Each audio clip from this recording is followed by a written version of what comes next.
Good evening, Whakalo Flahiatu, and welcome to tonight's bulletin of BCN News. Leading the news tonight, Opposition MP and member of the Whanokepule from Alofi North, Honourable Vainga Tukuitonga, is questioning the government's decision to reduce the number of MIQ days stay in MIQ from 13 to 10. Responding to the article written by BCN News on Monday this week, Honourable Tukuitonga says that she hopes that this decision of the government will work, given that there are still a high number of community cases in New Zealand, particularly in Auckland. Here's more. On Thursday last week, the Premier, Honourable Dalton Tangilangi, in an interview with BCN News, indicated that the government is looking to reduce the number of MIQ days later this month. My next question is, with the government's intentions to drop the number of days in MIQ to 10, and with the children about to take their second dose on Friday next week, does that mean that the government is looking at implementing the drop in MIQ days in December? Well, at the moment we're possibly looking, not next flight, perhaps the next flight. That's why we make the call, but not straight away. That's what we're looking at, but yes, possibly the next flight after next week's flight. The story of the commencement of the drop in MIQ days at the end of this month has received mixed response. Responding on BCN News' social media account, some Niueans living in New Zealand think that reducing the number of MIQ days is a good move. However, the locals don't seem to agree. Honourable Vainga Tukuitonga also posed the question as to whether the reduction of the number of days required to stay in MIQ is because for some of the passengers they will have to pay to stay in MIQ because they are visiting and not returning residents. BCN News understands that there is a large family group of about 11 coming to Niue, bringing their father to be buried here, and they will be paying for their MIQ facility. Despite the indications given by Premier Tangilangi's interview last Thursday of the possibility of the government dropping the MIQ days on the next flight, which is the 29th of November, BCN News was contacted yesterday by government officials saying that the government have not yet decided when to begin implementing the drop in MIQ days. The director of the Niue Met Office, Mrs. Rosie Misiapo, did a presentation for the village councils and civil society groups today about what to expect during the cyclone season. BCN News was able to catch up with her before her presentation to ask what the key message is for the cyclone season. Our key message for today is to ensure that the people of Niue understands that the prediction for cyclone for this season is 1 to 2.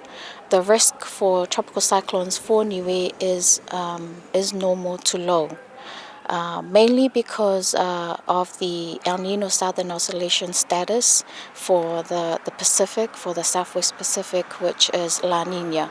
So when there is a La Nina, for the Pacific, the impacts for Niue is below normal rainfall, low risk of cyclones, and strong winds. And out of the two cyclones, we could get a severe cyclone up to Category 4 or to the highest Category 5 that we can reach in terms of its impact, likened to the one in 2004 for Cyclone Heta. But the other key message that we would like to stress is for the people to ensure that they pay attention or always check the weather forecast and always check the marine forecast when we advise for the seas or the high swells, because sometimes we misinterpret or we don't understand what the numbers mean. For example, 3 meters, what does that mean to a person who lives along the coast? And we have seen the impacts from previous cyclones in the last 2 years, for example, Cyclone Tino, and as well Cyclone Sasu last cyclone season last year, that the 4 meters high swells ripped out the coast, the west coast. The meeting is an annual meeting organised by the Disaster Management Office to work with the village councils and civil society groups prepare for this cyclone season. There to officially open the meeting was the Chief of Police, Timothy Wilson. Among the participants, and there to represent his village, is the chairperson of the Alofi North Village Council, E Manifkosi Manavalui. We asked him how prepared his village is for this cyclone season.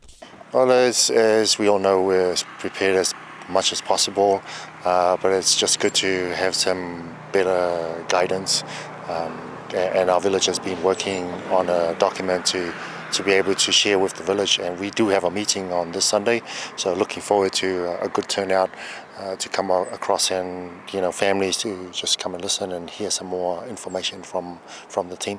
The Niue Met Office continued to encourage people to take heed of the weather reports, because sometimes even low-pressure systems can create issues, as the island witnessed yesterday. The event that we experienced yesterday was a low-pressure system, so for us, we don't need a cyclone for us to experience that kind of level of impact. And we also saw some of the local fishermen had to uplift their canoes from low-lying coastal areas, which is a really good way that we're seeing that they're taking action, that they don't have to wait for any warning. So these systems can cause impacts that are likened to a Category 1 or Category 2 cyclone. And for us to be mindful of the low-pressure systems, they can generate 3-meter high swells or more than that. These high swells can impact the villages on the west coast, such as the village of Alofi North. The village have designated cyclone shelters or evacuation centres where the families from the village can evacuate during a cyclone warning. Just getting into the village council this year, and after reading documentation, the proposed areas have been designated for the nearby primary school up at Paliasi, as well as the far north top part in full with some of the families, as well as some of the other homes that have been designated around the village. But this has to be discussed with the rest of the village in the village meeting this Sunday at 6 o'clock, and then we'll go from there. Rosie Misiapo explains that depending on the cyclone path or direction of the cyclones, certain areas around the island are more vulnerable than others. We all know that the normal cyclone path for Niue is the northwest coast. So if any cyclone is coming down from the northwest or from Samoa or from Fiji, from Tonga, we are likely to be in a very critical state, especially for the west coast villages that are low-lying from the sea surges and the high swells. If the cyclone comes on the eastern side, the western side is more sheltered, but the eastern side will be affected mainly with the high swells and the high seas. But we are also mindful that the population or the residential areas is quite far from the sea. So those who are in vulnerable locations are the ones on the west coast. What's the advice from the Met Office to the public at this time? Remain vigilant and always listen out to the radio notices or the notices that goes out on social media and also TV for the weather forecast or strong wind warnings. So if there's a warning that goes out, if there's a depression nearby, just pay attention and action your own precautionary measures for your village or for your household. And Mrs. Colleen Fingo Misakulasea Ioane's name will be added to the 2021 National Honours List. The Premier presented the posthumous National Award to her husband Charles Ioane at her funeral held on Saturday last week. Fingo Kulasea Ioane started her career in government as an 18-year-old in 1993 and moved through several government agencies in a 28-year career. She is remembered for her commitment, dedication and professionalism in her years in service, where she held senior positions as office manager at Niue Bulk Fuel before taking up the role as assistant hospital administration manager for the health department. In 2016, she took over as the Health Administration Manager. Premier Dalton Tangilangi paid tribute to a dedicated and professional public servant whose contributions towards the health and fitness of Niueans is recognised through this award. Colleen Fingo Misakulasia Ioane passed away on 30th October from cancer. She was 47 years old. The 138 teenagers, 12 to 16-year-olds, will be taking their second dose of the Pfizer vaccine tomorrow. And the Premier Dalton Tangilangi last week confirmed that the children aged 5 to 11 will be in line to take their vaccine in due course. Premier Honourable Dalton Tangilangi last week told BCN News that he has been in discussions with the New Zealand High Commissioner, Her Excellency Helen Tana, on the availability and access to the Pfizer vaccines for 5 to 11-year-olds. The New Zealand government have yet to confirm that Kiwi kids in this age group will receive the paediatric Pfizer vaccine. It's understood Pfizer-BioNTech last week submitted their application to MedSafe New Zealand, but the newer government is already looking to vaccinate Niue's children. Premier Tangilangi says that he is grateful to the New Zealand government for the assistance to the vaccination program for Niue. The government will inform in due course when the 5 to 11-year-old children on the island will be able to start taking the vaccine.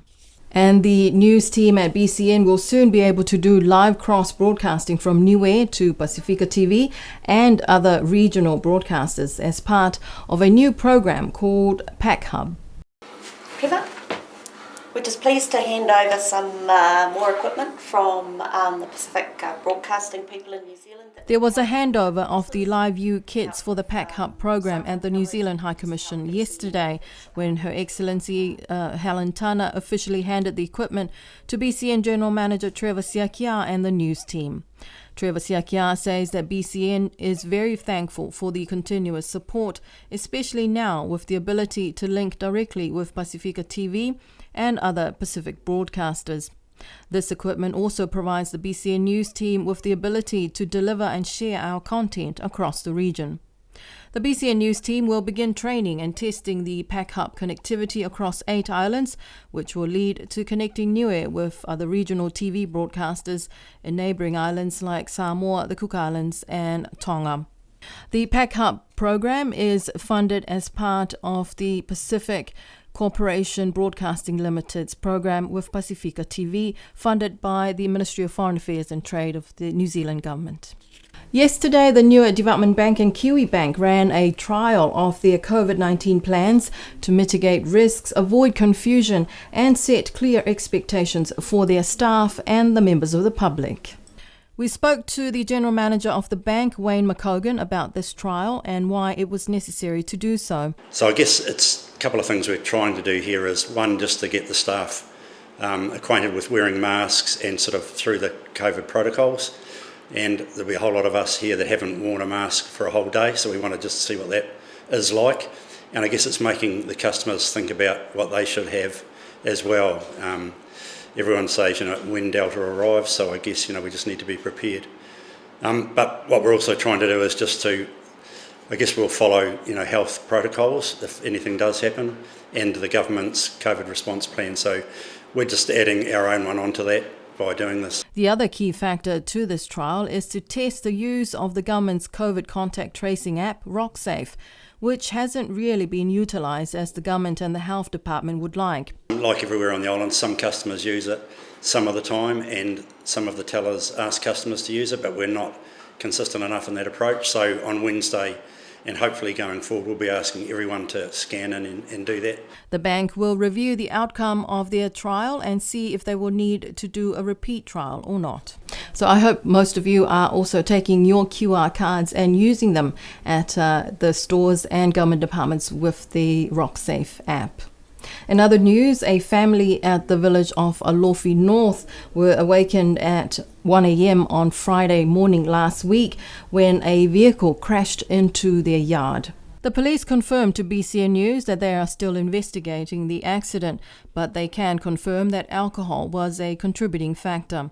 The single female driver was taken to hospital in a stable condition. BCN News understands that the driver has since left the island on Monday's flight, seeking further medical tests in New Zealand. On another matter, the police also confirmed that the person who was charged with assaulting his spouse last week appeared before the High Court on Thursday last week. He pleaded guilty and was sentenced to 3 months of probation with strict orders to seek medical assessment and counselling, as well as an alcohol ban. The police also confirm that the village and the church community have also come forward to support the family through counselling. And Niuean families and friends in New Zealand will be able to enjoy the Niue Talo this coming Christmas. Havaka Niue Limited is sending their largest consignment yet of over 900 sacks of taro, sacks of coconut and fish on the next boat. Brad Ikinepule Etuata told BCN News that normally they take bookings of the number of sacks of taros for each shipment.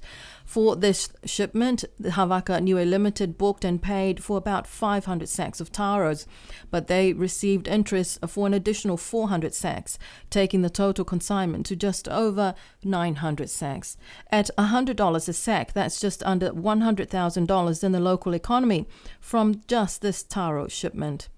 The boat is expected at the end of the month, and the customers in Auckland can enjoy their Christmas with Niue Talo and coconuts on the menu. Commercial cassava exports, though, is not an option for Havaka Niue Limited because the market is already dominated by Fiji and Tonga, and they are selling much cheaper than what the Niue cassava will cost when it reaches the market. There are 3 exporters on the island: Havaka Niue Limited, Moui Limited, which is based in Melbourne, Australia, and Shop Exports. And ending the news tonight, when it comes to show days, size doesn't matter for the village of Toi. It may be one of the smallest villages on the island, but they can still put on their annual village show day, thanks to the ladies of the village. Mrs. Puini Taufitu welcomed the visitors and dignitaries to their show day. She said that they were mindful of the funeral on the island at the weekend and decided to put on a short show day this year. Minister of Social Services Honourable Sauni Tuangatule was there with Minister Tātui and the New Zealand High Commissioner Her Excellency Helen Tana. Minister Tongatule officially opened the Toi Ladies Show Day, congratulating them for always keeping the event going despite their dwindling numbers. Minister Tongatule encouraged others to join in and support the ladies. The next village show day is at the smallest village on the island, the village of Namukulu. They will be holding their show day this coming Saturday. Well done to the village of Toi, and I hope to see you guys up at the village of Namukulu on Saturday for their annual village show day. But until our next bulletin on Tuesday next week in Wangahau, you have a lovely weekend. Morena po, good night.